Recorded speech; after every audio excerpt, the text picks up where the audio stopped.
I used to turn heads when I walked into a room.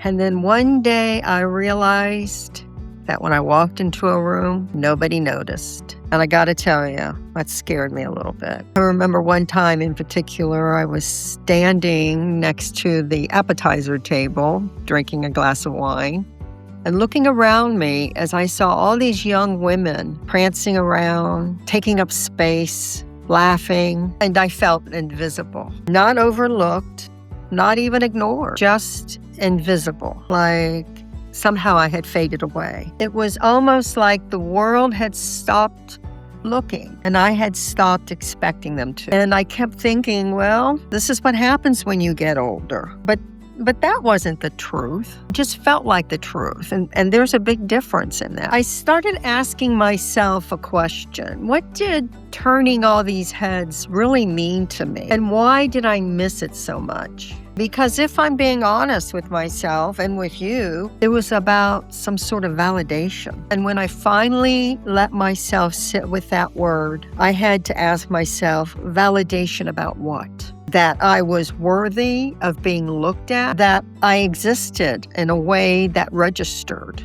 that I mattered, not to myself, but to a bunch of strangers who didn't even know my name. And that's a strange thing to need when you really think about it. But I grew up in a world, and so did you, where women were expected to turn heads, that our value was visible and that it lived on the surface. We didn't make this validation up. It was everywhere in magazines, internet, our family, our friends. And you know the movie where the plain girl only mattered after she had the makeover. So of course we wanted to turn hands, not for vanity, but for survival. It was proof in the language that we had been given that we were still worthy, that we still had value. And here's what makes me genuinely sad, not just for me, but for all of us. And that is, we were never taught another language. Nobody sat us down at 22 and said, that feeling you're chasing, that look you're receiving, it's not yours.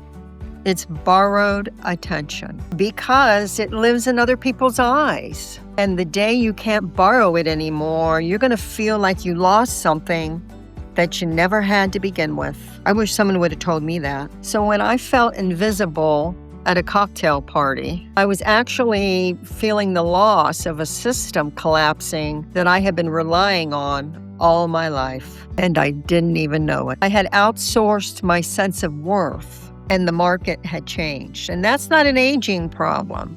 But I want to stop for a second because I think we do a disservice to ourselves if we skip this point. And that is, all that attention had power. Not imaginary power, not vanity power. I'm talking about move through the world power. When you walked in a room, you not only turned heads, but the doors opened a little easier. We used to say in sales, a pretty face will get you in the door. Of course, if you don't have anything to say, it won't get you back. But that pretty face got you in.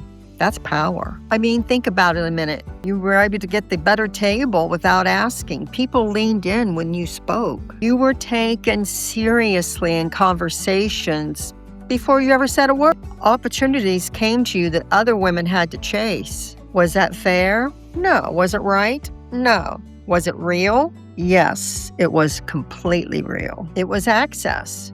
It was the one form of social power we had as a young woman. So when it starts to fade or shift, the loss isn't just emotional, it's practical. It's waking up someday and realizing something you didn't even know you had was not there anymore. And I think the question that many of us have now is, if that's the way I used to always move through the world, what do I do now? This is a legitimate question, and it deserves a legitimate answer, not some greeting card that you're beautiful on the inside, but real honesty. And here's my answer. The power that you had all those years was never yours to begin with.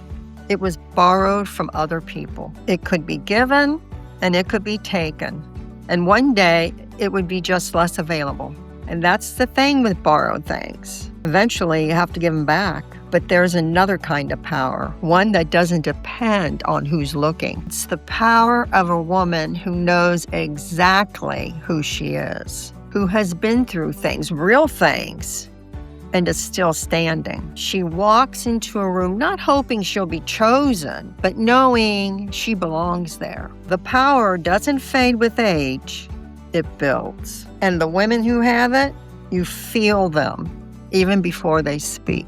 That's what's on the other side of this. That's what we're actually talking about. Here's what happened to my confidence, and it might have happened to you too. It wasn't aging. It was years of putting everyone else first and calling it love. Years of shrinking in meetings so someone else would look smart. Years of passing on the photo because the lighting wasn't right, or you hadn't lost enough weight yet. Or maybe you just didn't feel like explaining to people when they were looking at the photo why you looked the way you look in it. It was years of quiet, subtle messages from the media, from people who were in your life, and sometimes from strangers. These messages said, your best days are over. And at some point, you started to believe them. I know I did. And the thing about a belief, it changes how you dress. It affects whether you speak up or stay quiet, whether you look someone in the eye or look away. My confidence didn't end because I got older. It ended because I stopped tending to it. Here's what I learned, and I wish someone would have told me this when I was 52. Confidence was never about your body, never about your face, never about whether or not heads turned when you walked into a room. Confidence is the unshakable belief that you belong in any room, any situation where you want to. And that belief, it can be rebuilt at any age, in any body, starting from wherever you are right now. But here's the kicker. Rebuilding confidence is different at 52 than it is at 25. And it should.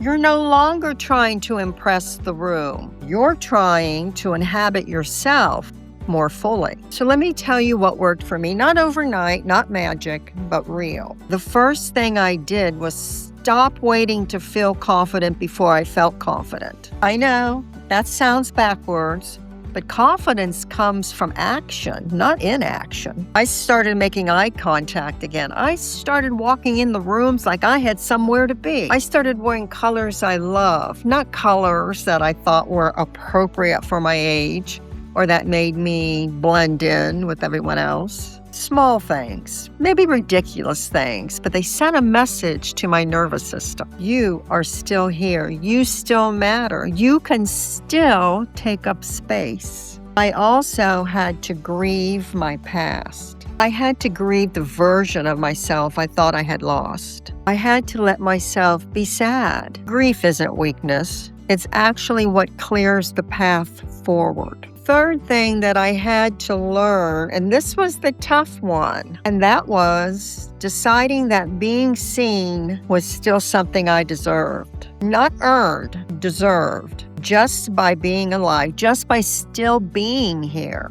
Think about everything you've learned, everything you've survived, and think about everything you still have to give. I want to tell you what it feels like to be on the other side of this, so you don't think this is a sad story with a neat little ending. I walk differently now, not because my body's changed. It didn't, at least not significantly. Lost a couple pounds, but nowhere near the body I had when I was young. But something shifted in the way I occupy my life. I got dressed not too long ago to go out with some friends, and I wore a dress that I was always saving for a special occasion, and I thought, I'm going to wear it. And my one friend said, "You look fabulous, Anne. Where did you get that dress?" Now, I had had that dress for a couple years, but never thought I really deserved to wear it. That's how I shifted on the inside. And here's the thing. I believed her, not because I looked different, but because I felt like I had the permission to finally believe it. That's the work. That's the whole thing, where you can receive a compliment without automatically dismantling it. I mean, I could have said, "This old dress? and dismantled the compliment completely, but I didn't. I chose to believe it. Let me tell you something about turning heads. When you are genuinely in home with yourself, unapologetically, grounded, warmly, fully present, people notice. Not because you look younger, but because you look alive. And there is nothing more magnetic than a woman who has stopped apologizing for the space she takes up. If you're in the middle of this and you're wondering, where did you go in the past? I just want you to know that that woman that used to turn heads didn't go anywhere. She's just been quiet for a while, and she's absolutely worth finding. Tell me in the comments below, what's the one time you felt like you were taking up space in a social situation? Tell me about it. Don't forget to subscribe, and thanks for the chat.